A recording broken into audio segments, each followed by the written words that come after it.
Hi, I'm Erin Hayward, a behavior resource teacher. And I'm Debbie Whiteford, also a behavior resource teacher, and we're going to share our screen with you.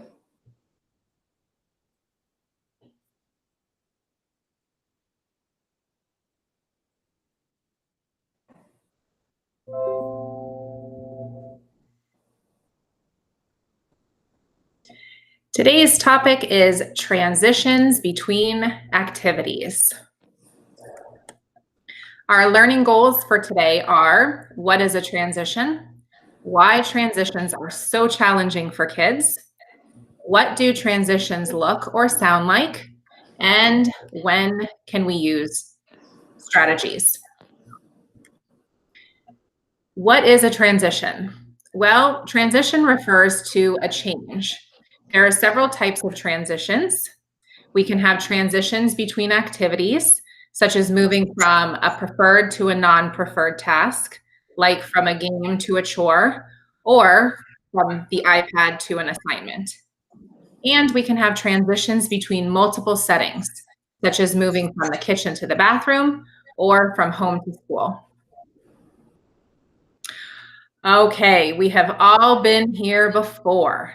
You know that moment. It's time to leave the playground, but it's gotten crowded since you arrived, and you dread the scene you know is going to unfold as soon as you tell your child it's time to leave. Does this sound familiar? Susie, it's time to go. I don't want to. Susie throws herself to the ground, and you hide your face in embarrassment. Why are transitions so challenging? Well, transitions can be challenging when your child is engrossed in an activity that they are enjoying. It's hard for them to get their brain to switch tracks. Even as an adult, it's sometimes hard to want to leave something that we are enjoying to move on to something we perceive as less enjoyable. Why are transitions challenging? Well, because kids have less control of their lives. They don't make the timetable or choose where they are going or what they're going to do most of the time. This makes it more frustrating for them and us to have to quit something and move on.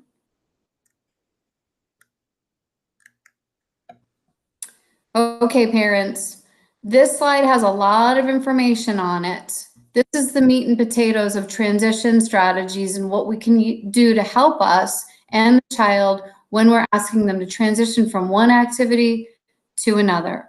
A transition strategy is a technique used to support children during changes or disruptions in activities, settings, or routines. These strategies can be used before, during, and after the transition. When children are taught what they should be doing, we are less likely to see problem behaviors. I want to say that again. When children are taught what they should be doing, we are less likely to see problem behaviors. They'll know what to expect. They'll know that there won't be a surprise, and then it will be better for all involved in the transition. It's important to prepare our children for change or for what is about to happen.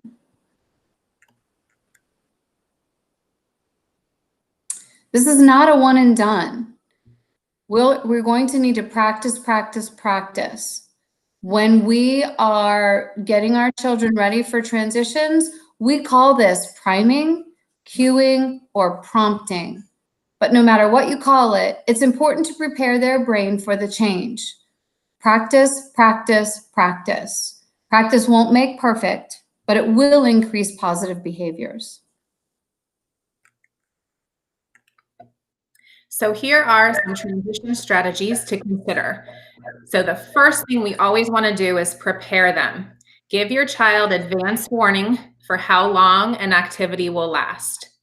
You can also try using a visual schedule, or you can try using a visual timer or visual countdown systems such as 3, 2, 1. During or when we're ready to change, you can offer your child sensory breaks. You can also give them a transition object, such as their favorite animal or a Matchbox car, something that they love, or you can even teach a transition song. You can also choose some certain activities, such as an auditory timer, so that they can hear it, or clapping your hands. And you can also choose some physical movement, such as hopping, skipping, counting, or even my favorite, dancing for the next activity. Food for thought. What transition strategies could you use with your child? You could use a timer. You could sing a song moving from one activity to another. That physical activity that Mrs. Hayward was talking about, you could have them hop or skip from one activity to the next.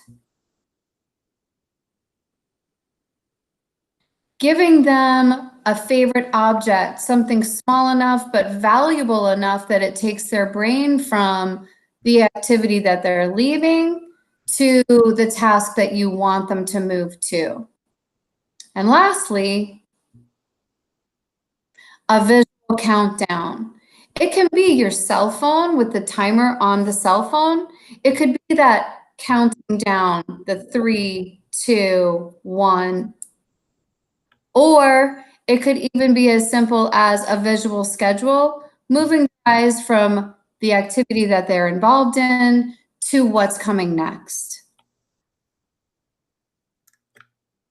So let's get back to the playground and Susie and try again. Here we go.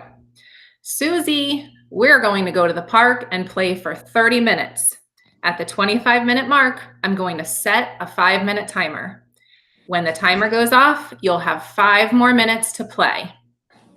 Okay, Mom, when the timer goes off, I will stop playing. Susie, it's almost time for us to go. I'm going to set the timer for 5 more minutes, and then we will have to leave.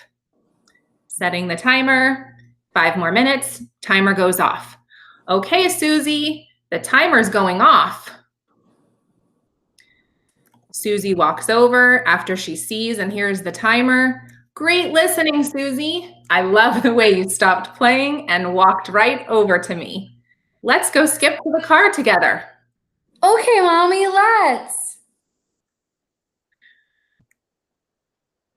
Success for Susie. Why was Susie so successful at the park? Well, several reasons. Her mom verbally set the expectations. She told Susie where they were going, how long they were going to be there, and how she was going to remind her that playing at the park was almost over. She used a visual and an auditory timer with her cell phone so that Susie could see the time and she could hear the timer go off.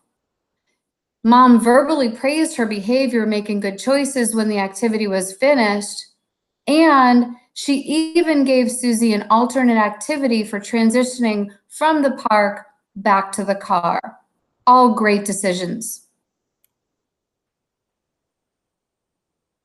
You can do it too.